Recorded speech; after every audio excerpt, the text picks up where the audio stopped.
Good morning student, ये class 12th तो आपका सब्जेक्ट जो है फिजिक्स।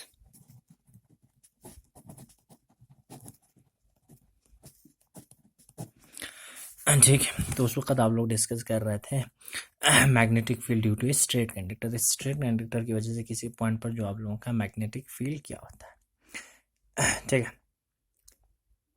तो आज हम देखते हैं magnetic field at the centre of current carrying circular coil. आज हम डिस्कस करेंगे इस तरह से magnetic field at the centre of current carrying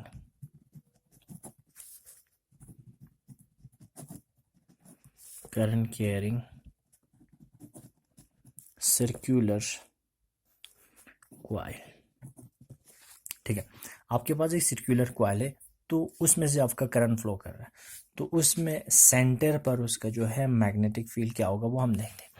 आपके पास इस तरह से एक सर्कुलर कॉइल है या एक सर्कुलर वायर है, ये आपका एक सर्कुलर वायर है, तो इसमें से ऐसे करंट फ्लो कर रहा है आपका। ठीक है, तो मीन्स इसका मैं रेडियस ले लूँगा आपका आर, वो इसका सेंटर है, तो इस ओ पर मैंने देखना है, तो इसका रेडियस जो आर है। ठीक,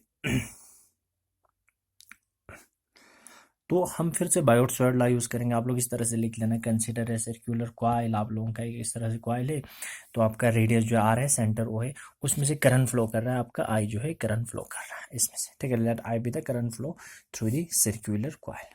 ठीक है, अब हम इसमें स्मॉल एलिमेंट लेंगे डीएल। इस पूरे सर्कल में हम एक स्मॉल एलिमेंट लेंगे, स्मॉल एलिमेंट का हम फिर से नाम देंगे डीएल। ठीक है ना, डीएल एक स्मॉल एलिमेंट नाम है। ठीक, अब इसमें मैग्नेटिक फील्ड क्या होगा, डीबी। उसमें आप लोगों का जो है मैग्नेटिक फील्ड होगा डीबी। तो मैं बर्ड्सवेड लॉ यूज़ करूंगा, तो आप लोगों का बर्ड्सवेड लॉ क्या होता है, dB is equal to mu naught upon 4 pi I D L sine theta upon R square, ये होता है। ठीक, ये होगा ना mu naught upon 4 pi I D L sine theta upon R square. ठीक है, अब यहाँ पर इसका जो है मैग्नेटिक फील्ड निकालना है हमें इस सेंटर पे। ठीक है, तो हम देखते हैं यहाँ पर इसकी वजह से, इस डीएल की वजह से इतना मैग्नेटिक फील्ड आएगा, तो सेंटर के लिए हमें क्या करना पड़ेगा, integration B is equal to आपका आएगा mu naught upon 4 pi I D L sine theta upon R square. ठीक है, ठीक,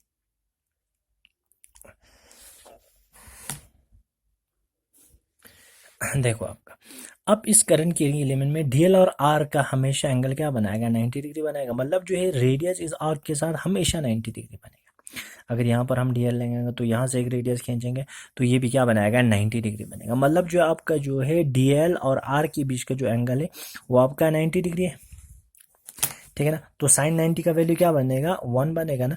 बी इज इक्वल टू, इसको इंटीग्रेट करना पड़ेगा, B is equal to mu naught upon 4 pi mu naught upon 4 pi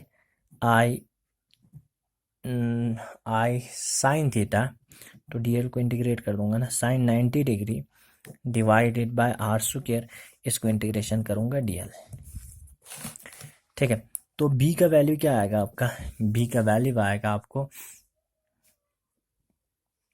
B is equal to mu naught upon 4 pi I upon R square, sine 90 का value 1 बनेगा। DL means आपका 2 पाई are बनेगा, इसका पूरा circumference. DL समझ रहे हो ना, इसका सर्कमफ्रेंस बनेगा। तो आपका B is equal to mu naught I upon, तो पाई और पाई कैंसिल होगा ना, 2 आर, एक आर कैंसिल होगा।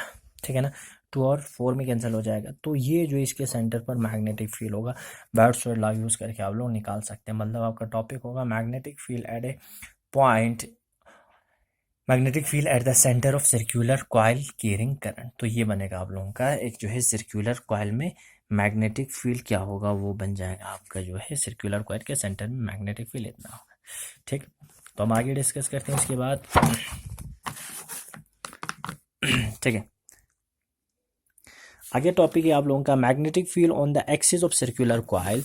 तो हम देखते हैं आगे magnetic field on the axis of circular coil carrying current. ठीक है, तो हम देखते हैं इस जो एक सर्कुलर कॉइल के एक्सिस पे क्या होगा मैग्नेटिक फील्ड, उस जो है सर्कुलर कॉइल में आपका करंट फ्लो कर रहा है। तो सेंटर पर आप लोगों ने देख लिया, तो हम देखते हैं एक्सिस पे। ठीक है, देखो आप अब यहाँ पर एक सर्कुलर कॉइल है आपका। ठीक है, तो ये आपका सर्कुलर कॉइल है, आप लोगों ने ऐसे रखा है। ठीक है ना, तो ये सर्कुलर कॉइल है। अब इसकी हम एक्सिस लेंगे, ये आप लोगों का एक्सिस है। तो इस एक्सिस पर हम यहाँ पर देखते हैं, इस पॉइंट पी पर इसका जो है अगर इसमें से करंट फ्लो करेगा तो आप लोगों का जो है कितना इसमें मैग्नेटिक फील्ड होगा। तो करंट का डायरेक्शन में ऐसे रखता हूँ, ये आप लोगों का करंट का डायरेक्शन है। ठीक है, अब देखो इस पॉइंट पी पर क्या निकालना है, मैग्नेटिक फील्ड निकालना है। तो इस पॉइंट पी पर मैग्नेटिक फील्ड निकालने के लिए हम जो है सबसे पहले हम इसमें हम डिस्टेंस मतलब जो है बायोट-सावर्त लॉ फिर हम यूज़ करेंगे। तो हमारा बायोट-सावर्त लॉ इसमें आ जाएगा। बायोट-सावर्त लॉ अगर यूज़ करेंगे, D B is equal to क्या आएगा, mu naught upon 4 pi I D L sine of theta divided by R square. ठीक है ना, देखो यहाँ पर एक आप लोग क्या लेंगे, डी एल यहाँ पर लेंगे, तो यहाँ पर भी आप लोग क्या लेंगे, एक डी एल। तो ये आप लोगों का डिस्टेंस है। ठीक है, तो यहाँ पर आप लोगों का डी भी आ जाएगा ना, डीएल की वजह से जो आप लोगों का करंट कैरिंग एलिमेंट फिर बनेगा। तो आप लोगों का यहाँ पर हमेशा 90 डिग्री बनेगा। तो ये हमेशा जो इसके साथ हमेशा ये 90 डिग्री बनेगा, ये आग के साथ। तो आपका बनेगा D B is equal to mu naught upon 4 pi, तो आप लोगों का आई डी एल, तो sine 90 is equal to 1 divided by R square, ये बन जाएगा।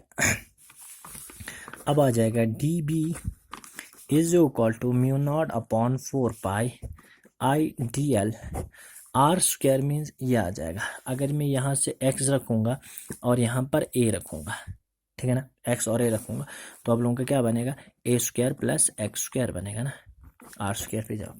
आप लोगों का पीजीटी मैंने यूज़ किया, पाइथागोरस थ्योरम यूज़ किया। ठीक है, अब ये बनेगा इसकी वजह से। अब हम देखते हैं इसकी वजह से मैं कहूँगा यहाँ पर जो है डी बी डैश है, यहाँ पर इसको मैंने कहा इसकी वजह से जो है डी बी है।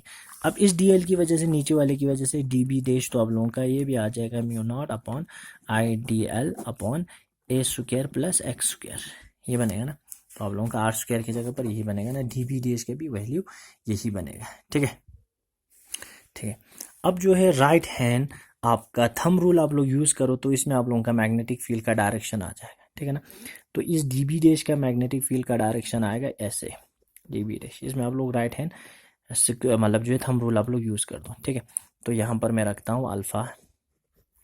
ठीक है, तो यहाँ पर आएगा आप लोगों का डी बी कॉज अल्फ़ा, ये बेस वाला है ना, तो यहाँ पर आएगा D B sine alpha, D B sine alpha. इसी तरह से इसका भी ऐसे आएगा ना, तो इसका बनेगा डी बी डैश। ठीक है, डी बी डैश, तो डी बी डैश का वैल्यू क्या आ जाएगा आप लोगों का, डी बी ये बेस वाला आएगा डी बी कॉज अल्फ़ा, और ये बनेगा D B sine of alpha. ठीक है, तो ये बनेगा आपका डी बी डैश है ना, डी बी डैश पहले वाला। ठीक है,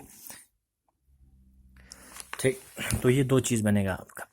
अब मुझे निकालना है, ये दोनों तो कैंसिल हो जाएगा, ये दोनों इक्वल है, इक्वल एंड अपोजिट है, तो कैंसिल हो जाएगा। ठीक है, तो मीन्स मेरा डी बी का वैल्यू आएगा, D B is equal to, या बी इज इक्वल टू लिख सकते हैं आप लोग, D B sine of alpha.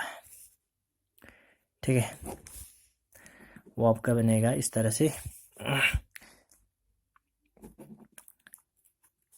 Mu naught I D L sine theta 4 pi A square plus X square.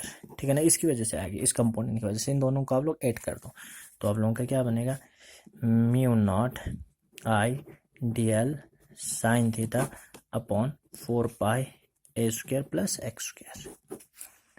ठीक है, ठीक, तो आप लोगों का दोनों की इस डी एल को आप लोग इंटीग्रेशन कर दो। ठीक है।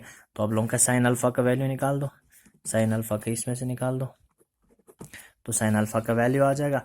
ओवरऑल जब आप लोगों का जो है मैग्नेटिक फील्ड आएगा तो इंटीग्रेट करके देख लेना, मैग्नेटिक फील्ड आएगा आप लोगों का mu naught I A square divided by 2 A square plus X square. तो इसको इंटीग्रेशन कर दो, ये मैग्नेटिक फील्ड आ जाएगा इसकी जो है इस एक्सिस पर, पॉइंट पी पर आप लोगों का ये जो है मैग्नेटिक फील्ड है। ठीक है, ओके।